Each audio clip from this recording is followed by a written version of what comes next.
This is a problem with parabolas, in particular the roots of a parabola, finding the root subject to certain conditions. And we'll be using algebraic manipulation to do this and demonstrating what the roots of certain parabolas look like before we go ahead with the problem. The problem is stated as follows. One root of x squared plus px plus q is n times greater than the other. Given that, show the following. That qn squared plus bracket 2q minus p squared bracket times n plus q is equal to 0.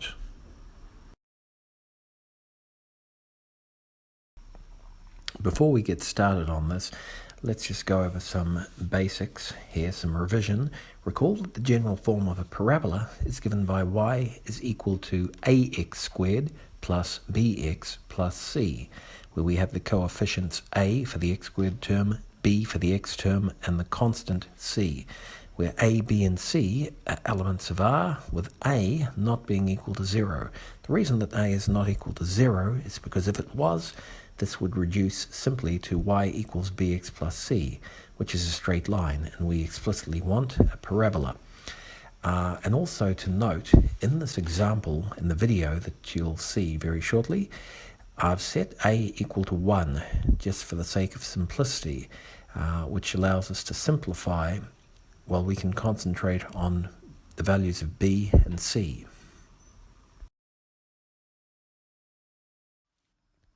So we're looking at y equals ax squared plus bx plus c, where a is 1. So this reduces to y equals x squared plus bx plus c. Currently b and c is 0, so this is just basic form y equals x squared. So we want to play around and see what happens when we play with the value b, when we assign values to it. As we can see, if b ranges between minus 10 and positive 10, as it gets greater in absolute magnitude, this drags the parabola downwards, well below the x-axis, therefore making it far more likely that we'll have two distinct roots. Even if we have c, perhaps, as a large positive value, if b is large in absolute magnitude, the parabola will still likely lie below the x-axis, giving rise to two roots.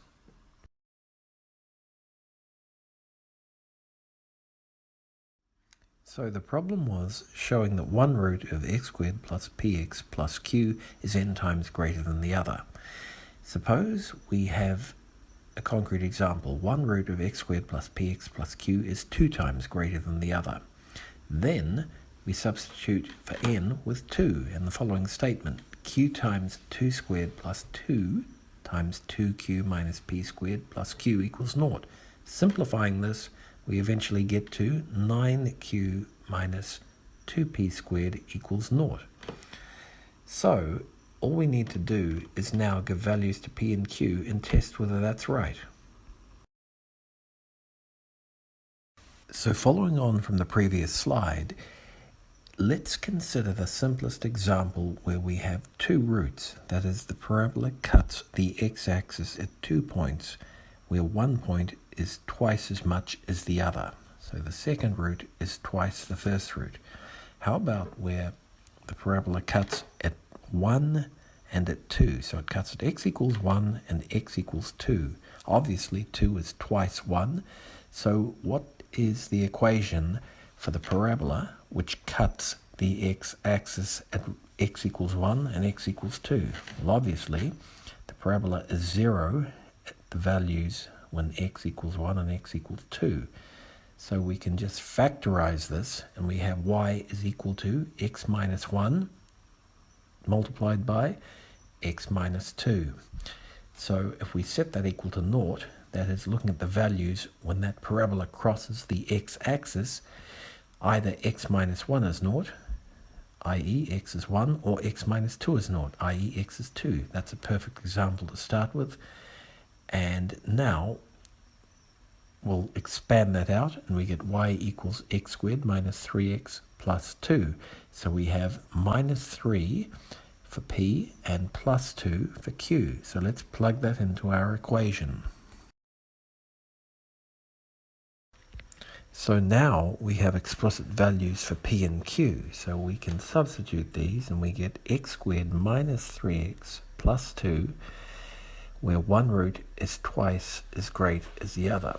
So we've already substituted for n with 2 into the equation, giving 9q minus 2p squared, but now, because we have values for p and q, we can substitute those into 9q minus 2p squared, and what do we get? We get 9 times 2, substituting for q, minus 2 times minus 3 squared, substituting for p.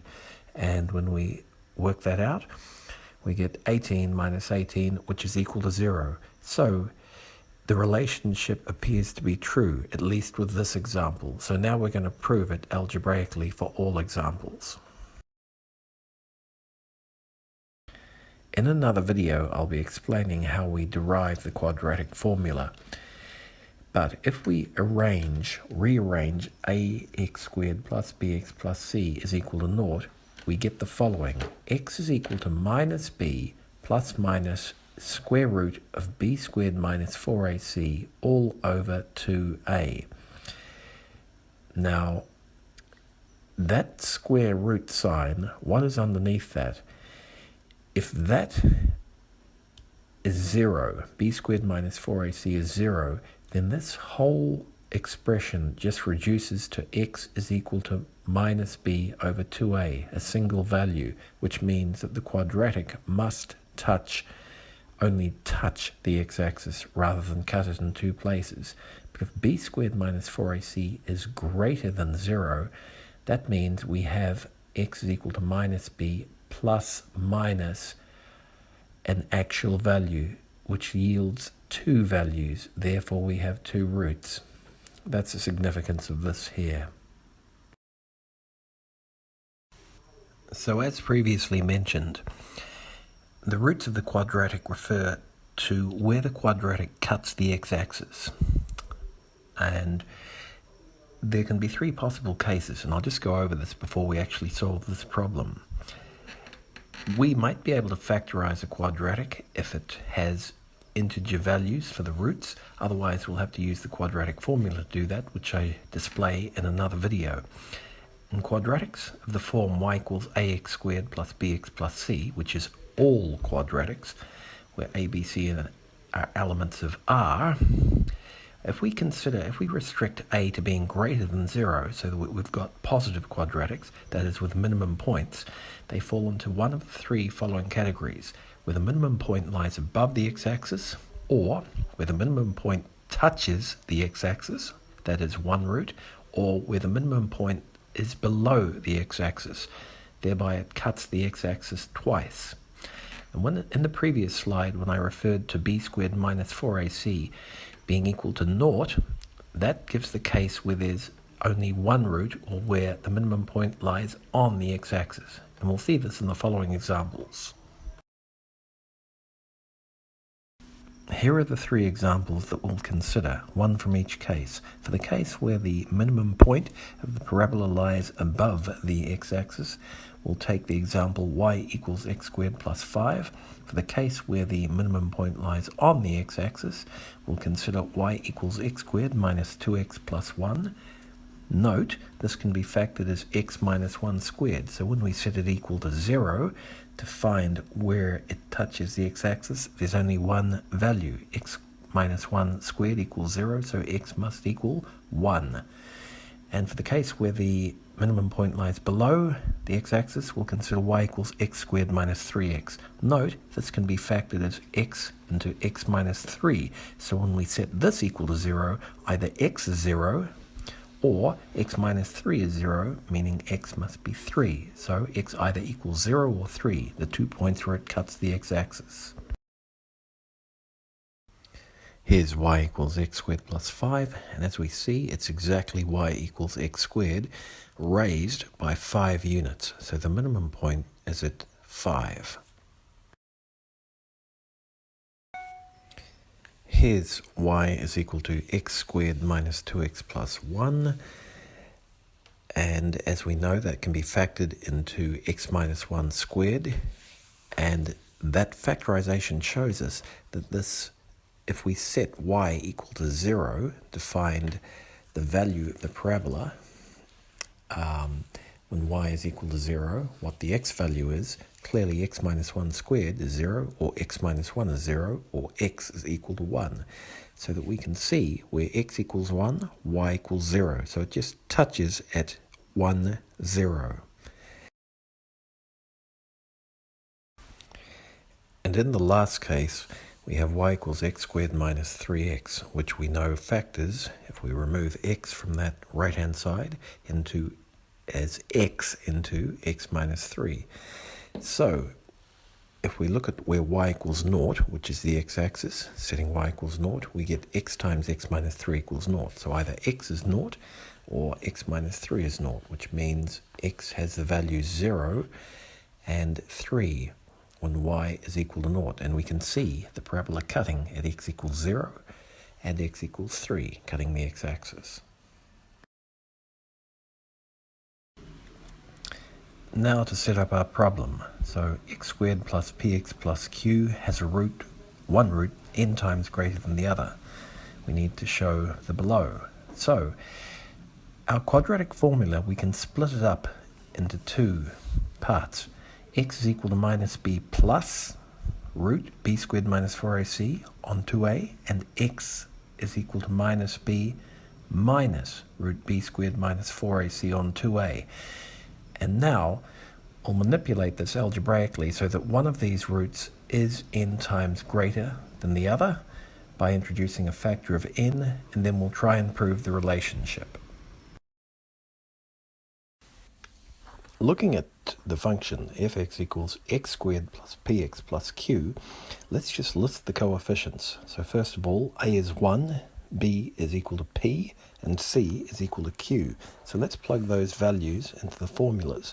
So on the left-hand side, I get x is equal to minus p plus root p squared minus 4q all over 2, because a is 1. And on the right-hand side, I get minus p minus root p squared minus 4q all over 2. Now, let root 2, the one on the right, be equal to n times root 1. So that means if we multiply root 1 by n, we'll have an equality between these two roots. So we end up with minus np plus n times root p squared minus 4q all over 2. That's on the left-hand side, is equal to, on the right-hand side, minus p minus root p squared minus 4q all over 2. So I'll start this slide with what was the last line of the previous slide. So the first line here, nothing has changed from the last line of the previous slide. The second line down, I get rid of the denominators. Because I have everything over 2 on the left and everything over 2 on the right, I can simply get rid of the denominators and equate the numerators, making things more simple. Now, for the third line, I want to gather everything on one side so I can set it all equal to 0. So if we look at the right-hand side, we've got minus p. And if we look at the left-hand side, we've got minus np. So if I add np to both sides, that will get rid of everything in terms of p on the left-hand side, and I'll have n minus 1 times p on the right-hand side. Now, if I look at the root signs, I've got on the left n times the root sign, and on the right I've got minus 1 times the root sign. So if I subtract n times the root sign on both sides, that'll get rid of it on the left. So now I have 0 on the left for everything, and I have minus 1 minus n as the coefficient for the root sign on the right. So you can see below, I've now got n minus 1 times p minus, in brackets, n plus 1. So subtracting n, subtracting 1, multiplied by the root sign, and set that all equal to 0. Now the next step is to realize that if I have something minus something is equal to 0, that means those two things are equal. So I can square the first and subtract the square of the second. and that equation still holds. So that gives me n minus 1 bracketed squared times p squared minus bracket n plus 1 bracket squared times the square of the square root of p squared minus 4q. And whenever we square the square root of something, those two cancel out. So we're left with just what's under the root sign, which is p squared minus 4q. So continuing from before, we have n minus 1 bracketed squared times p squared minus bracket n plus 1 bracket squared times p squared minus 4q. So if we expand that in our second line, we get the expansion of n minus 1 squared, which is n squared minus 2n plus 1 times p squared. Then subtract the expansion of n plus 1 squared, which is n squared plus 2n plus 1, multiplied by p squared minus 4q. Then, looking at the third line, we get distributing the p squared across all the terms in the coefficient, which are bracketed. We get n squared p squared minus 2n p squared plus p squared.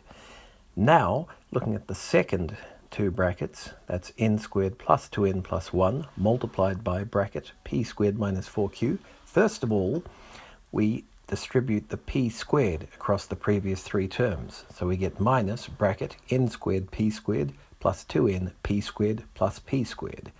Then, because we have a minus in front of all of that, and in the second set of brackets, the second term is preceded by a minus, the minus and the minus result in a plus. So we add 4q multiplied by each of the three previous elements in the first bracket preceding p squared minus 4q. So we get plus 4n squared q plus 8nq plus 4q. And that is equal to naught, as before. The next thing we do is to get rid of the brackets. So we have n squared p squared minus 2n p squared plus p squared. Now, to get rid of the brackets, because we have a subtraction in front of brackets where everything is being added inside the brackets, that's the same as subtracting each individual term. Minus n squared p squared minus 2n p squared minus p squared. And the last three terms weren't bracketed, so we can just add them as before. Plus 4n squared q plus 8nq plus 4q equals naught. We'll start with the last line of the previous slide, and I won't go through that again. And we're now going to rearrange this in regard to powers of n. So we'll start looking for coefficients of the n squared term. The first is p squared, the second is minus p squared, and the third is 4q. And we'll gather those together in brackets, multiplying the n squared. Next, we're going to look for powers of n. The first one is minus 2p squared, the second one is minus 2p squared again, and the last one is 8q, and we'll gather those in brackets and multiply by n.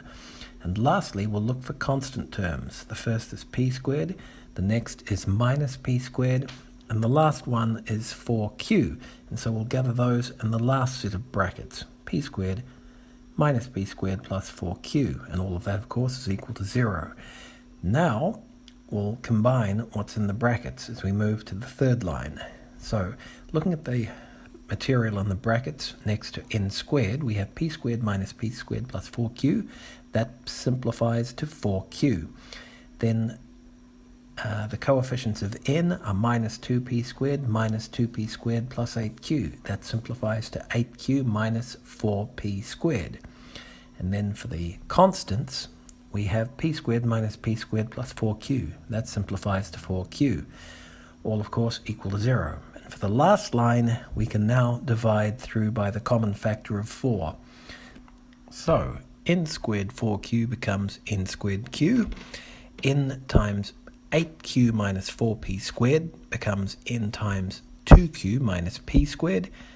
And for the last term, 4q becomes q, all of which is equal to 0.